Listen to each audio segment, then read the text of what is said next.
Bonjour à tous, ravi de vous retrouver pour Transversal, votre émission, l'émission de l'Union régionale CFE-CGC PACA. Je suis très heureux de partager ce moment avec vous et avec mes invités pour parler du sujet, le sujet dans l'actualité, l'IA, l'intelligence artificielle, et je vais rajouter générative. Qu'est-ce que c'est ? Est-ce que ce sont des opportunités pour vous qui êtes des salariés, des collaborateurs, des cadres, ou est-ce une menace pour votre emploi ? C'est une question que vous posez et on va tenter d'y répondre, pour le moins dans débattre avec mes invités. Daniel Petrucci, ravi de vous accueillir. Vous êtes là dans chacune des émissions transversales et vous portez ces thèmes. C'est vous qui avez souhaité porter cette thématique sur l'IA. Vous êtes le président de l'Union régionale CFE-CGC PACA. Très heureux d'être avec vous. À vos côtés, Nicolas Blanc. Bonjour Nicolas. Vous êtes secrétaire national CFE-CGC en charge de la transition économique et en particulier aujourd'hui, vous êtes au titre de l'expertise que vous portez dans le cadre d'un partenariat mondial sur les enjeux d'IA et sur le futur du travail. On voit bien le lien entre l'intelligence artificielle et le futur du travail. Et vous nous éclairerez sur le regard que vous portez entre opportunités et menaces. Et puis avec nous, Jérôme Hiverneau. Bonjour Jérôme, très heureux de vous revoir. Vous êtes déjà venu dans l'émission Transversale, président du syndicat de la métallurgie Provence-Côte d'Azur, le SMPCA, et vous êtes vous aussi membre d'une fédération nationale sur l'IA dans le groupe de travail IA. Ai-je dit une bêtise ? Non, vous avez tout à fait raison. Je suis délégué national dans la Fédération de la métallurgie. Et au sein de la fédération, depuis le dernier congrès au mois de juin 2023, on a décidé d'avoir un groupe de travail spécifique sur ce sujet. C'est intéressant de vous avoir sur le plateau parce qu'on pense assez rapidement que l'industrie et la métallurgie n'est pas impactée, et on va le découvrir, elle est directement impactée par l'IA. Daniel Petrucci, un mot sur les enjeux de ce débat, parce que c'est un débat de société, c'est un débat qui impacte les partenaires sociaux, c'est un débat qui impacte la société dans son ensemble. Oui, bonjour Arnaud. Alors effectivement, on est tous impactés par ces nouvelles technologies, par l'intelligence artificielle. L'intelligence artificielle, en fait, ça peut faire rêver, ça peut intriguer, mais ça peut aussi inquiéter. D'ailleurs, souvent, la question qu'on entend, c'est est-ce que demain, la machine va prendre le pas sur l'humain ? Ça, c'est une grande question. Il y a eu des films, d'ailleurs, sur ce sujet. Il y a même eu des livres qui ont été écrits. Mais je pense à Terminator avec ses robots surpuissants qui deviennent des soldats qui remplacent les humains. Voilà. Donc, tous ces sujets-là sont importants. C'est pour cette raison qu'on a choisi donc cette émission et avec nos invités, on va essayer d'y voir un petit peu plus clair sur l'intelligence artificielle. Invité de premier plan, je le redis, Nicolas Blanc, au-delà de vos activités de syndicaliste, vous êtes dans une réflexion d'expert et j'irai vous connecter vos cerveaux pour réfléchir à ce sujet sur le plan mondial. Pour répondre un peu simplement, si d'ailleurs on peut répondre simplement à cette question, est-ce que c'est une menace ou est-ce que c'est une opportunité ? Et je rajouterais, est-ce que c'est les deux à la fois ? Bonjour à tous. Merci Daniel avant tout. Merci pour l'invitation. Je pense que c'est important déjà de montrer que les organisations syndicales se saisissent de ces questions-là. Je pense que la question, vous en parliez tout à l'heure, la question de l'intelligence artificielle, elle est centrale parce qu'elle vient impacter le travail. Donc ça, c'est un premier point. Après, vous parliez du partenariat mondial de l'IA. Donc le partenariat mondial de l'IA, c'est quoi ? En fait, c'est une initiative franco-canadienne qui a émergé justement pour réfléchir, réunir des experts de haut niveau, pour réfléchir à toutes ces questions autour de l'intelligence artificielle et de réfléchir aussi à une gouvernance mondiale. L'idée étant de réfléchir, déjà d'avoir une réflexion globale sur l'impact de l'intelligence artificielle et comment y réfléchir donc au niveau mondial. Et pourquoi se réunir au niveau mondial ? C'est aussi pour regarder au niveau des différentes cultures, les approches au niveau des différentes cultures, au niveau des approches des différentes sciences, etc. Donc la démarche était à ce niveau-là. Après, il y a un groupe. Il y a un groupe, par exemple, sur l'IA responsable, il y a un groupe sur le futur du travail, donc l'impact sur le travail, puisqu'on l'a dit tout à l'heure, il y a un impact qui est énorme, qui peut être énorme. Et après, pour revenir sur votre question, opportunité ou menace, donc ou les deux à la fois. Ou les deux à la fois. Donc, mais je partirais. Il y avait une étude qui était assez structurante en 2013, qui s'appelait l'étude Frey-Osborne, qui annonçait que 48% des emplois manufacturés aux États-Unis allaient disparaître. Donc ça, c'était une approche, si vous voulez, qui a fait peur à tout le monde. Et si on regarde 10 ans après, bon, déjà, on peut au niveau scientifique, on peut quand même réfléchir sur la démarche. Voilà, c'était une extrapolation, on va dire ça comme ça, mais une approche. Donc voilà, il faut se méfier de ces études-là. Nicolas, est-ce qu'on joue à se faire peur ?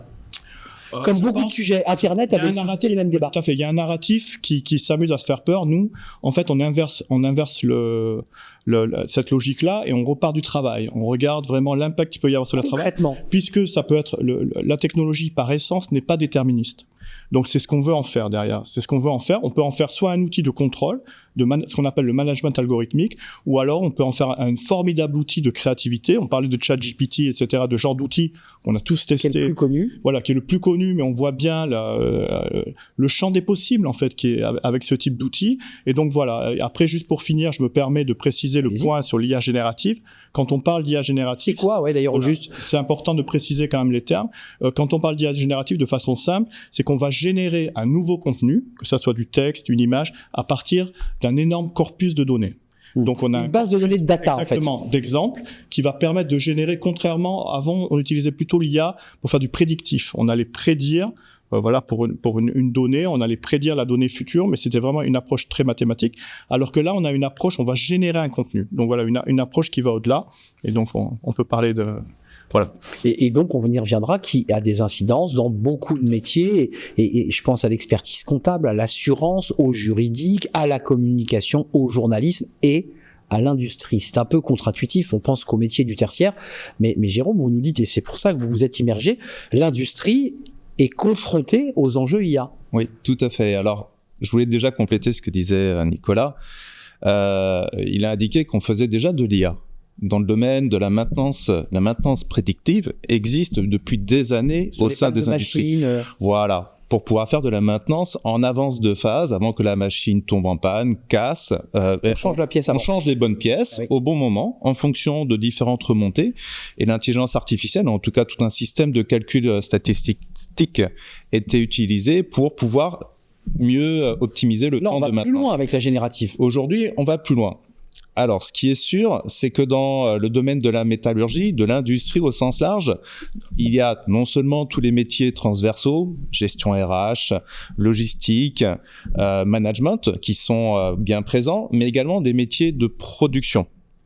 Ces métiers de production ont potentiellement des tâches plus automatisables que les métiers peut-être RH.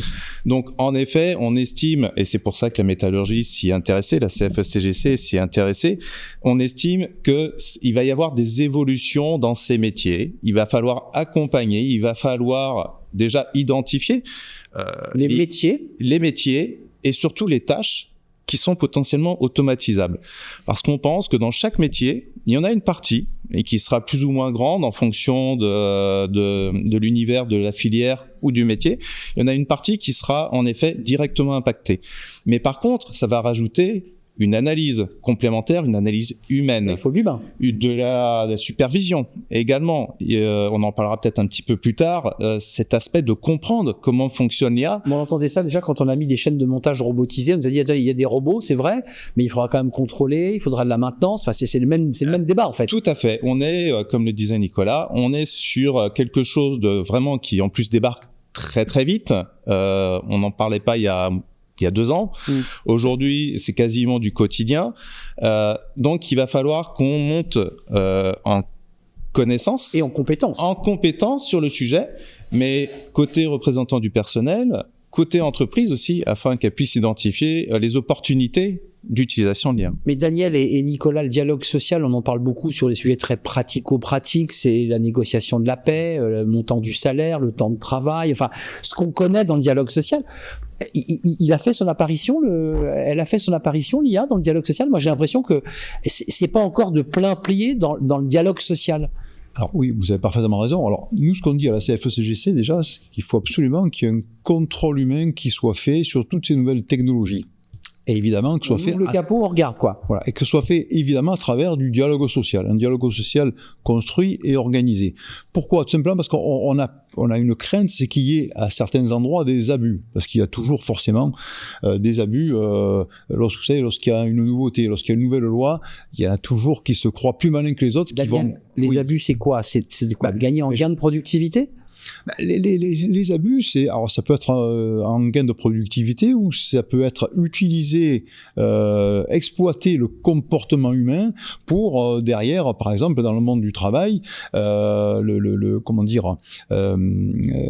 capter les émotions des salariés à travers une réunion, par exemple, et s'en servir comme notation sociale. C'est-à-dire, vous mettez des caméras, faut le dire. Voilà. Et donc ça, il faut que ce soit absolument interdit, et il faut que ce soit évidemment contrôlé à travers un dialogue social organisé, bien évidemment. C'est assez effrayant ce que vous nous décrivez. C'est interdit en France, hein, Nicolas, la reconnaissance faciale. C'est interdit. Oui, c'est interdit. Ça va l'être aussi dans le cadre de l'AI Act européen qui a été voté. C'est flippant. C'est interdit, mais vous savez ce que c'est. Hein. Il y a toujours des règles qui sont strictes, mais il y en a toujours qui essaient de les contourner. Donc c'est pour cette raison. D'où l'importance des syndicats. C'est pour ça qu'il vaut mieux le dire. Voilà. Tout à fait. C'est pour ça qu'il faut le faire à travers un dialogue social avec des syndicats qui veilleront au grain, je dirais. Tout à fait. Je pense qu'il faut être vigilant sur ces pratiques. Donc c'est ce dont on parlait tout à l'heure. Après, sur l'approche dont on vient de parler, sur l'impact sur les métiers. Je pense que nous, en tout cas, ce qu'on a essayé de définir à la CFE-CGC, bon, déjà, on a été force de proposition dès 2018. On a commencé à travailler sur les questions de l'IA. Je pense que c'est important de le préciser. Et après, dans le cadre d'un projet européen qui s'appelait Sequoia Deal, servir la confiance dans l'intelligence artificielle par le dialogue, on a mis en place une méthodologie qui permettait de regarder, ce dont parlait Jérôme, les impacts emploi par emploi. C'est-à-dire un emploi, c'est un nombre de tâches. Sur ces tâches-là, il y a une partie qui peut être automatisée. Donc, c'est sur cette partie-là qu'il faut regarder justement la granularité. Il faut descendre à ce niveau de granularité pour regarder l'impact que peut avoir les IA. Aujourd'hui, l'IA générative, il y a une étude du Bureau international du travail qui nous précise qu'il va y avoir une intensification sur ces tâches, justement l'ampleur des tâches qui peuvent être automatisées a augmenté. Donc, il faut qu'on soit vigilant. Mais nous, en tout cas, on a une méthodologie à proposer qui permettra de créer ce dialogue social de demain. Donc après voilà, mais il faut que ce dialogue social il soit mature, il faut qu'on puisse le discuter, etc. Il faut rentrer un peu, il faut forcer aujourd'hui ce dialogue social dans les entreprises parce qu'il faut vraiment en parler. L'impact sur l'emploi peut être énorme, il faut voir le mesurer et surtout l'objectiver. Ça c'est l'enjeu avec une granulométrie très fine pour voir sur un métier, un emploi, les endroits où l'IA va jouer. Mais le Code du travail n'avait pas imaginé, on parle d'IA depuis 2 ans. Enfin, le Code du travail n'a pas encore intégré les enjeux d'IA. Enfin, c'est tout ça. Comment vous faites quand on est un partenaire social et que vous dites au RH ou aux dirigeants de l'entreprise, montrez-moi vos outils d'IA. Il n'est absolument pas obligé de le faire. Alors ça, c'est une question très complexe, à la fois parce qu'il y a un aspect normatif, il faudrait faire évoluer le Code du travail. Donc là, nous, ce qu'on souhaite, c'est un accord national interprofessionnel autour de ces questions-là. L'équivalent d'un ANI télétravail. Tout à fait. C'est vraiment parce que, je vous donne un exemple, le changement de paradigme en fait introduit par l'intelligence artificielle, c'est qu'il faut un dialogue social permanent. Mais oui. Il faut un dialogue social parce que c'est des outils qui évoluent, qui ont un manque de maturité, qu'il faut regarder dès le début, ce qu'on appelle par la conception by design. Il faut dès le début intégrer les partenaires sociaux sur les aspects sociaux, sur les impacts sociaux que ça peut avoir. Et c'est pour ça que ces questions-là, il faudrait les penser, par exemple, imaginons un accord de méthode avec des clauses de revoyure qui permettraient aux partenaires sociaux justement de se revoir parce qu'il y a des biais. Imaginons il y a un salarié qui se sent, il y a un problème de biais par rapport à la machine et il demande justement qu'on puisse réinterroger le système qui a été introduit dans l'entreprise. C'est dingue. Voilà. Et ces questions-là, Terminator. C'est l'aspect normatif, mais après l'aspect, aujourd'hui on a un code du travail, il y a l'introduction des nouvelles technologies qui permet quand même de faire des informations consultations, ça peut être discuté en conseil d'administration. Je t'autorise Nicolas, il faut quand même se doter de quelques ingénieurs capés, capables d'ouvrir un capot, parce que c'est bien beau d'ouvrir le capot d'une voiture, mais si vous ne savez pas où est la soupape et la bougie, je vois pas quel diagnostic vous pouvez avoir sur la dangerosité ou pas d'une IA, enfin pour être très concret. Oui, tout à fait, c'est pour ça que je pense qu'il faut acculturer nos élus, je pense que c'est important déjà de les faire monter en compétence sur ces questions-là, pas devenir data scientist, c'est pas le but. Par contre, qu'ils aient déjà une connaissance. Qu'est-ce que le machine learning? Qu'est-ce que le deep learning? Bien sûr. On a fait ça au niveau européen. Je pense que c'est aussi au niveau de la CEC, on a travaillé sur un groupe de digitalisation. Il faut le faire au niveau français, il faut le faire au niveau européen. Et après, ça permettra de discuter avec des experts. Par exemple, si on lance une expertise dans le cadre d'un CSE, on pourra discuter, alors pas d'expert en expert, mais en tout cas être capable de faire un cahier des charges et de pouvoir le lire. On sort du dialogue traditionnel qu'on a a pu connaître dans les années 80-90, je dirais sur des dossiers très pratico-pratiques. Là, on va rentrer dans des sujets beaucoup plus techniques, plus élaborés. Côté industrie, est-ce que vous avez atteint ce niveau de granulométrie en vous disant, voilà, sur ces métiers-là, on va avoir des disparitions de tâches. Le métier ne disparaîtra pas, l'emploi ne disparaîtra pas, mais un quart de cet emploi va être pris par l'IA. Et comment vous accompagnez ce salarié qui, tout d'un coup, légitimement se pose la question de est-ce que je reste dans la boîte ou pas, quoi? Alors, au niveau de l'industrie, par le biais de l'OPCO2I, donc qui concerne une quarantaine de filières, dont la métallurgie, en fait, il y a déjà une étude qui a été lancée pour faire justement cette analyse assez fine afin de nourrir le dialogue social en entreprise. On a les résultats de cette étude? On ne les a pas encore, mais c'est lancé. Alors, il y a bien une prise de conscience qu'il faut regarder au plus près. Donc il faut après pouvoir dans l'entreprise prendre chaque métier, la structure de l'entreprise et l'analyser. L'analyser en pesant les buts recherchés lorsqu'on veut introduire l'intelligence artificielle, le coût, mais le coût financier, bon, c'est une chose, mais il y a aussi le coût impact environnemental, car utiliser de l'IA a un impact sur l'environnement, soit en termes de consommation d'électricité, donc de coûts, data center, mais également de ressources naturelles comme l'eau pour les refroidir. Donc il faut mettre tout ça dans la balance. Et en effet, se faire accompagner d'experts, que ce soit les représentants du personnel CFE-CGC ou même avec la direction, car il faut être lucide. Il faut être lucide. Il y a beaucoup de peur pour les salariés. Peur ou fantasme? Et c'est un peu des deux. En fait, le fantasme nourrit la peur. Et donc, du coup, le seul moyen d'arriver à progresser de façon positive, aussi bien pour le salarié que pour l'entreprise, c'est le dialogue. Mais question concrète, vous êtes des représentants syndicaux, vous êtes des experts et c'est l'intérêt de cette émission, mais vous avez un dialogue nourri sur l'IA avec les dirigeants de votre entreprise? Dans certaines entreprises, ils utilisent déjà beaucoup la RGPD comme support réglementaire. Pourquoi? Parce que dans la RGPD... C'est tout ça, les RGPD. Hein. Oui, mais dans l'entreprise... J'accepte. Voilà, ça c'est un peu le biais d'utilisateur. Mais dans l'entreprise, il y a une obligation d'expliciter quel est le but recherché à utiliser telle ou telle donnée. Il faut bien se souvenir que l'intelligence artificielle se nourrit des données de l'entreprise, des données de fonctionnement, elle grossit grâce à tout ça. Et donc, par ce biais-là, c'est une première porte d'entrée. Certaines entreprises font la démarche d'être totalement transparents sur l'utilisation des données. Donc, continuons, allons dans ce sens pour le bien des salariés. Nicolas, quand même, c'est quoi les dérives que vous êtes en train ou que vous avez déjà détectées? Quelles sont les dérives possibles?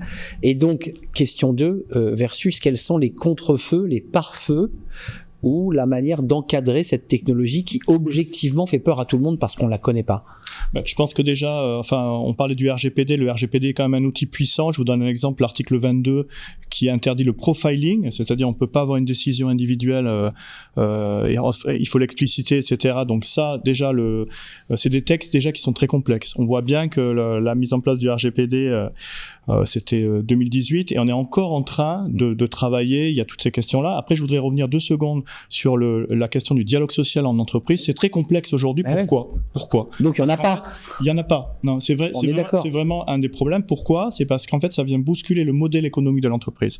On peut basculer, alors rapidement, d'un modèle, un modèle économique à l'ancienne, c'est-à-dire basé sur le produit, la voiture par exemple, ou alors on peut basculer sur un modèle économique dit de plateforme, c'est-à-dire la voiture est le produit d'appel qui va générer de la donnée et on crée tout un écosystème. Et du service qui en découle. Et la valeur, elle est où? Et donc, mais nous, on est prêts à poser ces questions-là. Je pense que voilà, en tout cas, les orientations stratégiques sont le cadre. Il faut pouvoir poser ces questions-là. Alors, c'est complexe. On peut très bien nous répondre. On fait des points d'étape. On a créé une factory. On est en train de réfléchir. On cherche les cas d'usage, etc. C'est important. C'est d'autant plus vrai que la voiture électrique, je m'autorise. Hein. Ouais, allez-y. Ouais. Quand on met juste un moteur sur une coque. Avant, les motoristes avaient du sens. Aujourd'hui, on met un moteur électrique sur c'est pas pour rien une coque métallique. Ouais. Donc, ça veut dire qu'il faut générer du service autre qu'un produit. Exactement. Et donc, ces questions-là, il faut pouvoir les penser dans l'entreprise. Pourquoi? Parce que derrière vont décliner toutes les compétences, tous les métiers de demain. Et nous, on peut peut pas travailler si on n'a pas ça. Mais c'est la RH votre interlocuteur sur les questions d'IA. Objectivement, c'est pas elle votre interlocuteur. On peut avoir, non, mais ça c'est pas, ça peut être les DSI, ça peut être, mais je pense qu'à un moment il faut mettre tout le monde autour de la table. C'est pour ça que les conseils d'administration sont aussi des organes de gouvernance stratégique intéressants. Les échanges peuvent rester, voilà, ça peut être feutré, on peut en discuter, mais après ça c'est décentralisé et on peut très bien le faire atterrir au niveau des sections locales, etc. Mais en tout cas, il faut pouvoir en discuter parce que justement, il y a un impact qui peut être tellement énorme et sinon, ça reste très opaque et ça peut être des outils, de manipulation. Aujourd'hui, on voit l'arrivée de Microsoft Copilot, qui est un outil intéressant, mais qui est très intrusif. Donc, il faut aussi qu'on puisse pouvoir poser. C'est cet outil parce qu'il est assez incroyable. Copilot, il permet à la fois. Donc, il y a deux outils. Il y a l'outil sur la suite bureautique. Donc, il y aura voilà classique. On aura des super macros qui permettront d'avoir très intuitif en fait.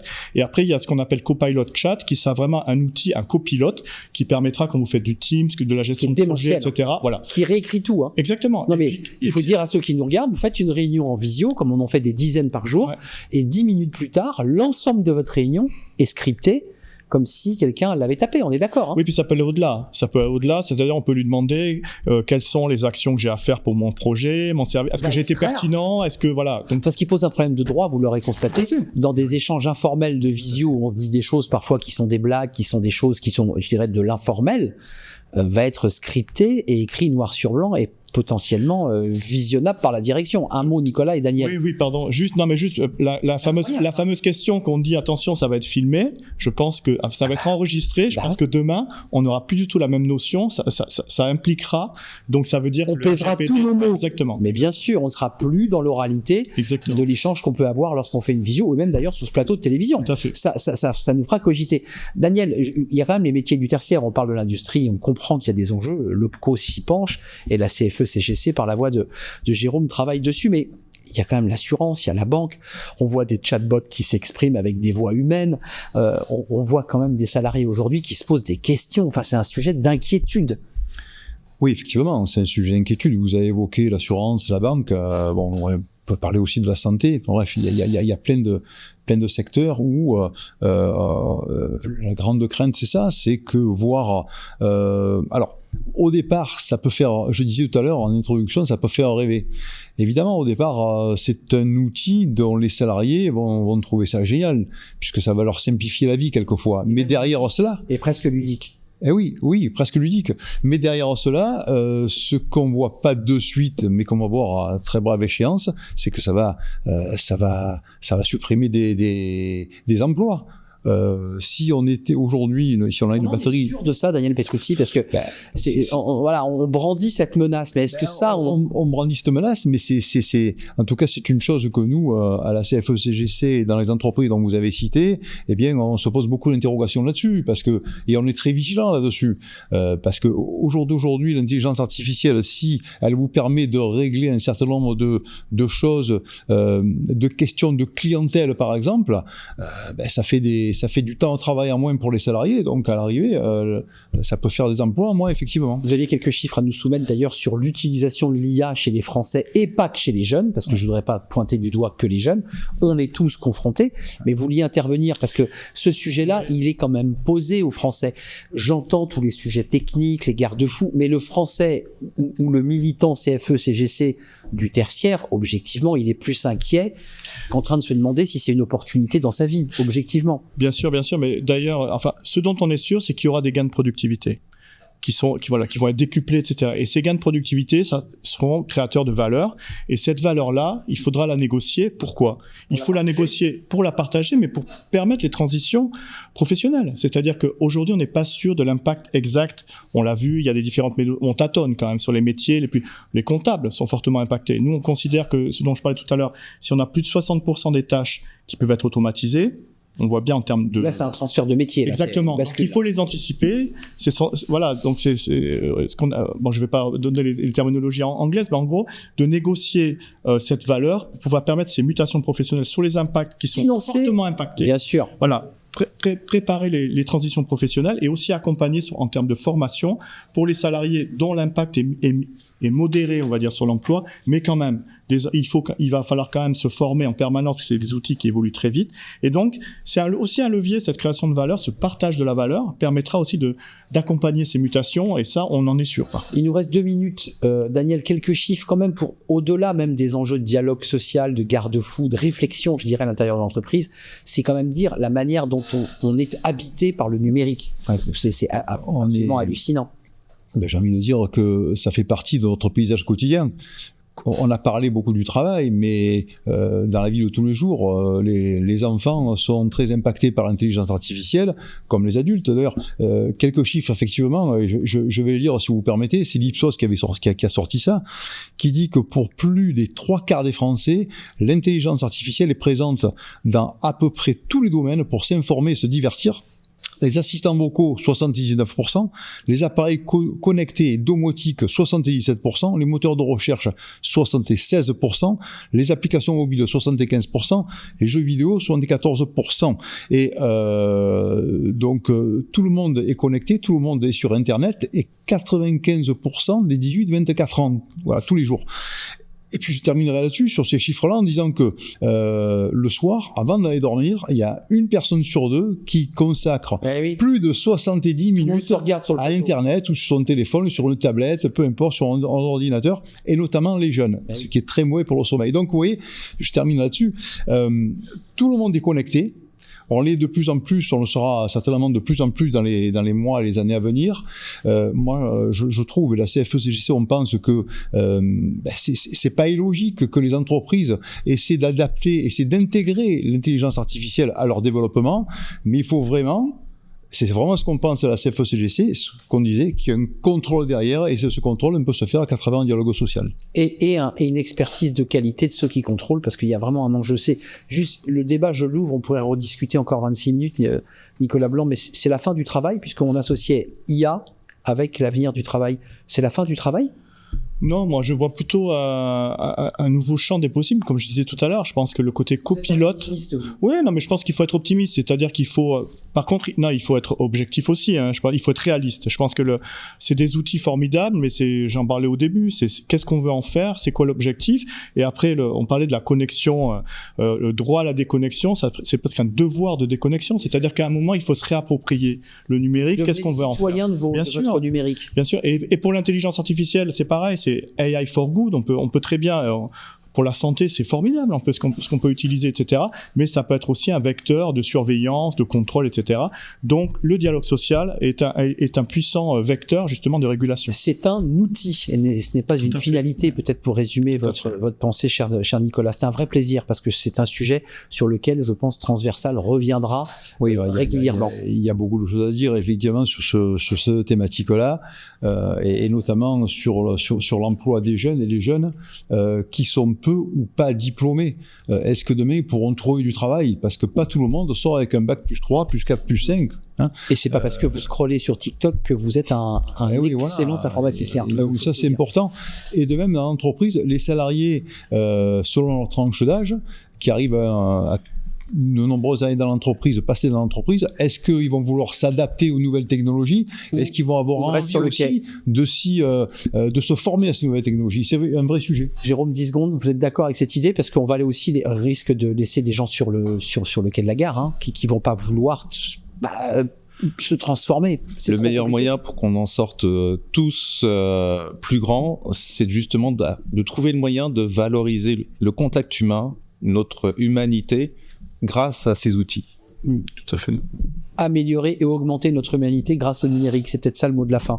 Merci Jérôme Yverneau, président du syndicat de la métallurgie Provence-Côte d'Azur et membre de cette fédération nationale autour de l'IA, autour de ces enjeux. On a entendu que le co-leader de l'industrie, des métiers de l'industrie, travaillait à cartographier ces métiers. C'est un sujet important. Merci Nicolas Blanc de nous avoir éclairé. Je ne sais pas où vous allez partir. C'est quel pays là? Vous étiez en Inde dans la réunion mondiale? C'était pas en Corée peut-être. On est en train de regarder. Qui est un pays très connecté. Ou peut-être à Paris. Ça dépend. Ah, peut-être à Paris. C'est pas encore.